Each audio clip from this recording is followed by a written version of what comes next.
अब उससे आगे जो जो चीजें मैं हिस्टोरिकली बताना चाहूंगा आपको कि फ्रांस के साथ जो रिलेशनशिप भारत के वो नए नहीं है। जब यूनाइटेड भारत था तो उस वक्त दो जंगों के अंदर जो थे वो हमारे भारतीय जो सोल्जर थे उस वक्त के और उसमें बहुत सारे जो यूनिट्स पैसे बना रहे हैं, आप ये देखेंगे कि उनको खसारे में शो किया जाएगा कि उन्होंने मोस्ट पॉपुलस कंट्री, अभी इससे पहले कुछ दिन पहले मैंने एक प्रोग्राम आपके लिए किया जिसमें मैंने ये बताया कि ये क्यों बात कही जा रही है कि ये सेंचुरी जो है वो इंडिया की सेंचुरी है। इसकी वजह ये है कि एक बड़ा नुक्ता ये है कि इंडिया इस वक्त सबसे बड़ा आबादी वाला मुल्क बन चुका है, जिनको ख़रीदा गया है, और 800 अरब रुपए।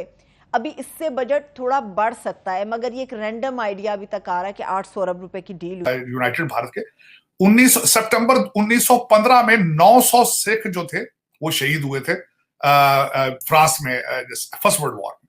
नमस्कार दोस्तों, जय हिंद। दोस्तों, भारत के प्राइम मिनिस्टर मोदी जी की जिस तरह से फ्रांस में जय जयकार हो रही है उससे पाकिस्तानी काफ़ी ज़्यादा परेशान है। साथ ही भारत ने जिस तरह से 26 और रफाल की डील किया उससे भी पाकिस्तानियों के होश उड़ चुके हैं। क्या है पाकिस्तानी मीडिया का रिएक्शन। वीडियो को स्टार्ट करते हैं, लेकिन उससे पहले यदि आपने हमारे चैनल को सब्सक्राइब नहीं किया तो सब्सक्राइब करें।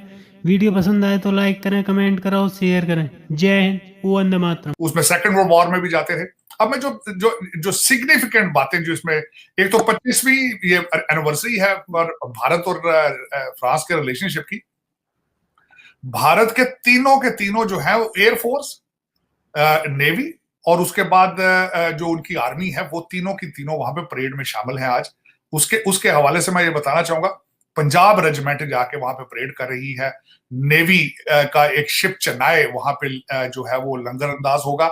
और उसके बाद एयरफोर्स के भारतीय एयरफोर्स के 3 राइफल तैयारे भारत से स्पेशल गए हैं जो उसके ऊपर से उड़ेंगे। अब जो सिग्निफिकेंट बातें जो मैं बताना चाहूंगा कि जो तीनों दस्ते वहां पे परेड करेंगे उनमें से 2 लीड कर रही हैं खवातीन। एक का नाम तो बल्कि मैं उसका जो उसको लीड कर रही है उसका तो नाम अभी मेरे अमरता है मेरा उसका, मैंने उसके बारे में सुना था। मैंने उन तीनों के इंटरव्यू सुने हैं जो तीनों जो वहां पे करेंगे। और उसके बाद हेलीकॉप्टर भी उससे उड़ेंगे क्योंकि हेलीकॉप्टर जो इंजन थे वो जो भारत में बनते हैं वो फ्रांस से बन के जाते हैं। और जो धुन उन्होंने वहां पे वो बजानी है, सारे जहां से अच्छा है हिंदुस्तान हमारा, ये उसके वहां पे उनकी धुन होगी। अब उसके बाद जो मैं एक और सिग्निफिकेंट बात आपसे शेयर करना चाहूंगा जिसपे मुझे भी इसमें आनर हासिल है कि इस वक्त जो भारत के एम्बेसडर फ्रांस के अंदर है उनका नाम है जावेद अशरफ।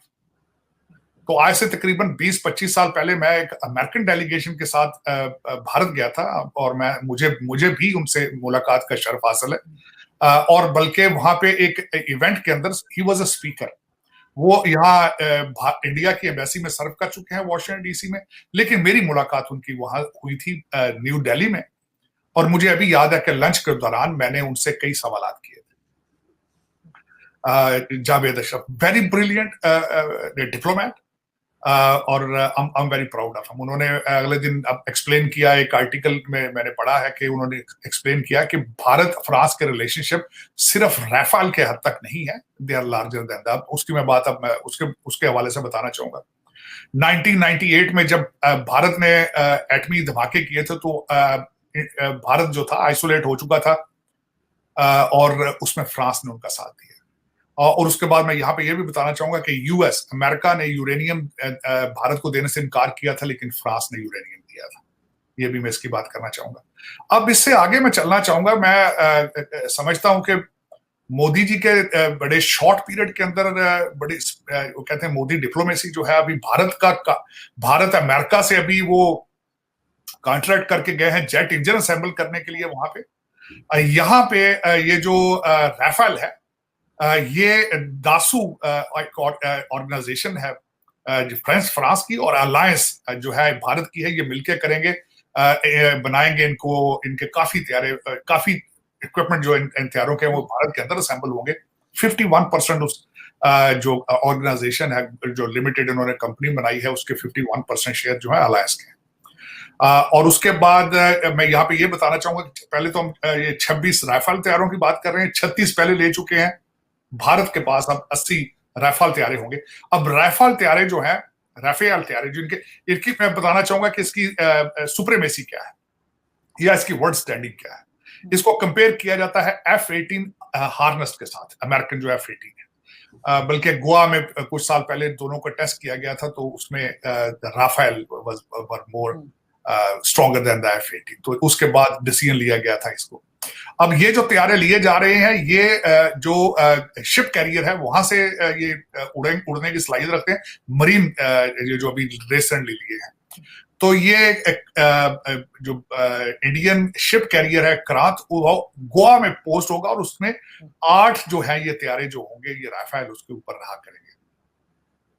अब उसके बाद मैं बताना चाहूंगा आपको कुछ, उन्होंने स्कॉर्पियन जो इन्होंने 3 आप-दोजें ली हैं, जो फ्रेंच मेड है, बल्कि ली नहीं है, वो बनी ही मुंबई में है, इनकी अपनी पोर्ट पर बनी है, लेकिन टेक्नोलॉजी या इनकी कॉपरेशन था फ्रांस का। इस वक्त भारत के पास 16 सबमरीन्स हैं, जिसमें से 7 रशियन मेड हैं, 4 जर्मन मेड हैं, लेकिन 16 टोटल है। अब इस दौरे में मैं जो समझता हूँ, जो सिग्निफिकेंट चीजें जो मैं कुछ और बताना चाहूंगा इस दौरे के हवाले से, एक तो जब उन्होंने अपने गिफ्ट शेयर किए, तो उसमें फ्रांस ने 2 गिफ्ट दिए हैं मोदी जी को। एक उन्होंने तस्वीर दी है, उसी जिस तरह मैंने बताया है कि Sikh was marching, Sikh regiment या पंजाब रेजिमेंट, उसमें सरदार जो थे वो पगड़ियां उनकी नजर आ रही हैं, वो वॉक कर रहे हैं, और उसमें एक फ्रेंच औरत उनको रोज फूल पकड़ा रही है, उसकी तस्वीर मोदी जी को दी गई है, इन द मेमोरेंस के आपकी contribution of Indian soldiers for the French freedom. अब दूसरी जो उन्होंने गिफ्ट किया है, वो एक चेस है, उसका रेप्लिका है चेस का, वो उन्होंने दिया गया है। और चेस के बारे में यहाँ पे खासकर सिग्निफिकेंस ये बताई जाती है कि चेस वाज भारत में से शुरू हुआ था, चेस गेम जो थी। तो ये 2 गिफ्ट उनको दिए गए हैं। अब 2 चीजें जो सिग्निफिकेंट मोदी जी ने इस ट्रिप में की हैं, सबसे बड़ी अचीवमेंट उनकी मैं समझता हूं कि उन्होंने वीजों की बात की है। भारतीय स्टूडेंट्स के वीजे इजी किए जाएंगे।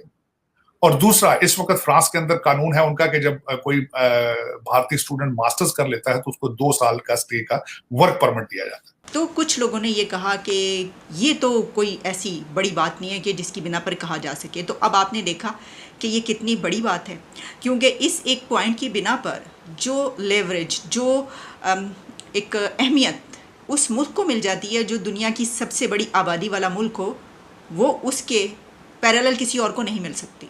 जो सबसे ज़्यादा आबादी वाला मुल्क होगा, वो ये नुक्ता उठाकर अपने हक के लिए आवाज़ उठा सकता है। तो यही वजह है कि ये इस बात पर उन्होंने ये कहा है कि कैसे आप जो है सिक्योरिटी काउंसिल क्लेम कर सकते हैं कि वो जो दुनिया के लिए बात कर रहे हैं हक के लिए, जबकि एक जो सबसे ज़्यादा आबादी वाला मुल्क है और उसकी इतनी बड़ी डेमोक्रेसी, एक जमहूरियत है, वो परमानेंट मेंबर नहीं है। फिर आगे वो कहते हैं, I think most countries are clear on what changes they would like to see in the UN security council, including on the role India should play as the world's largest democracy with unparalleled social and economic diversity।